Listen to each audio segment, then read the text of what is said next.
Welcome to another episode of Pirkei Avot. Today we're going to be doing the final Mishna of Pirkei Avot, and that is Mishna 18.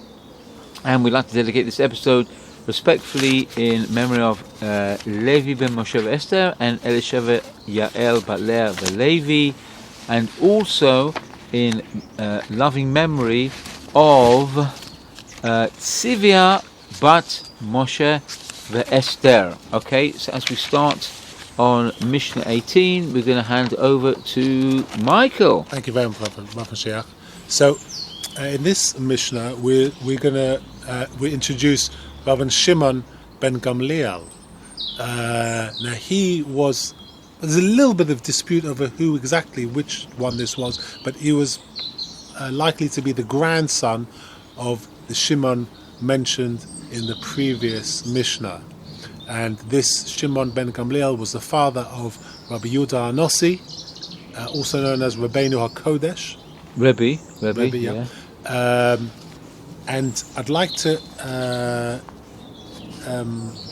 let's read the Mishnah first. So Rabbi Shimon ben Gamliel Omer, Rabbi Shimon ben Gamliel used to say, Al shlosha devorim ha'olam omed. On three things does the world stand. Kayam. You got Omed or Kayam? Omed. I've got Omed in this version. Okay. Al hadin ve'al ha'emet ve'al ha'shalom. On justice, on truth, and on peace, as is said. Shneimar in Zechariah chapter Chet. Emet o mishpat shalom shiptu b'shareichem.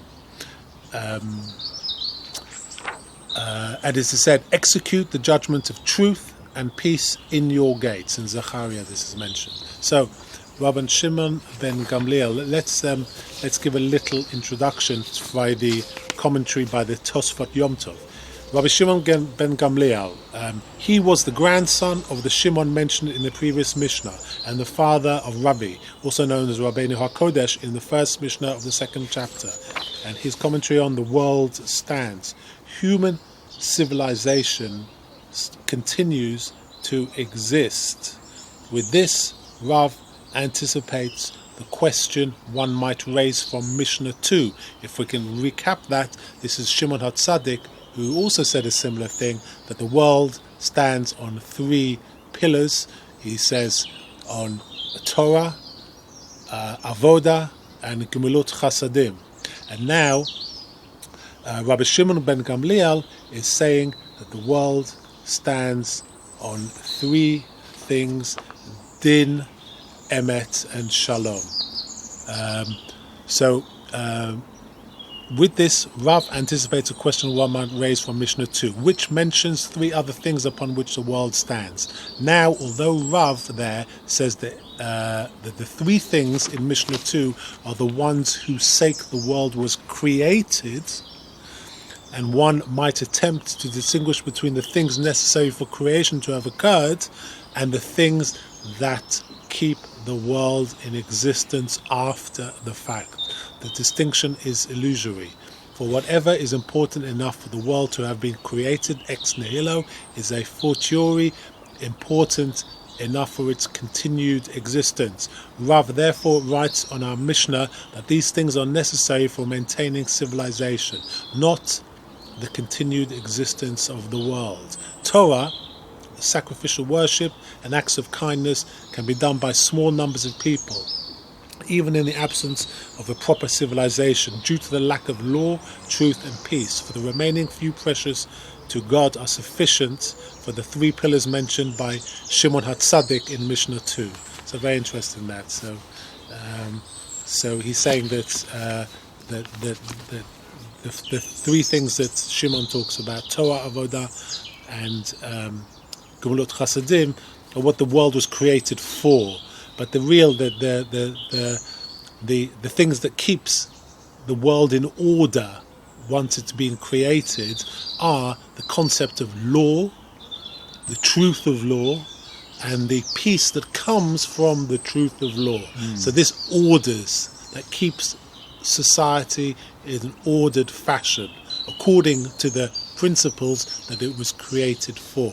These are like the mechanics of the universe.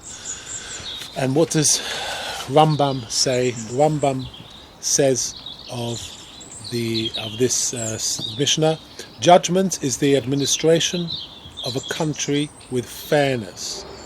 And we have already explained in the 4th chapter that truth is the intellectual virtues, and that peace is the virtues of character. And when these three are found, existence will be as perfect as is possible, without a doubt. Amazing. I've just seen a story here, very interesting story. There was once a Rosh Yeshiva who had a certain Talmid, and this Talmid came to him and asked him, what should I do? Should I go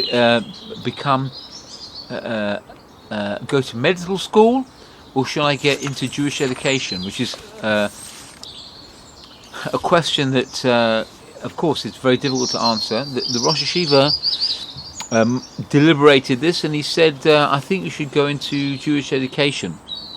So now the boy's mother came to complain to the Rosh Yeshiva, and came to him with the following point. She said, Rabbi, my son could have gone to medical school, and he may have, let's say he could have discovered the cure for a terrible disease. By telling him to go into Jewish education, you've prevented that cure for cancer from coming about. How can you do that? Now, again, as a Rosh Yeshiva, you would be stymied, you would be stifled by such a question. The Rosh Yeshiva answered, and he said like this. He said that Hashem created Jews and Hashem created non-Jews.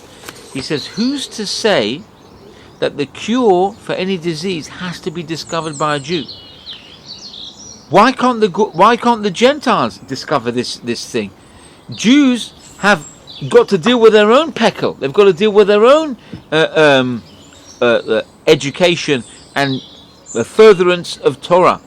If your son had the choice, let the cure for cancer, let whatever it is, the cure for climate change, go to the Gentiles.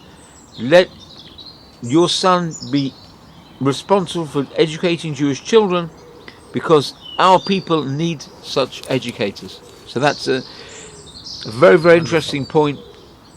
And with that, Baruch Hashem, we finished the first Perek. It's been a fascinating journey so far. Very much looking forward to joining with you, Michael, for the beginning of the second Perek, which we will start next time, B'ezras Hashem.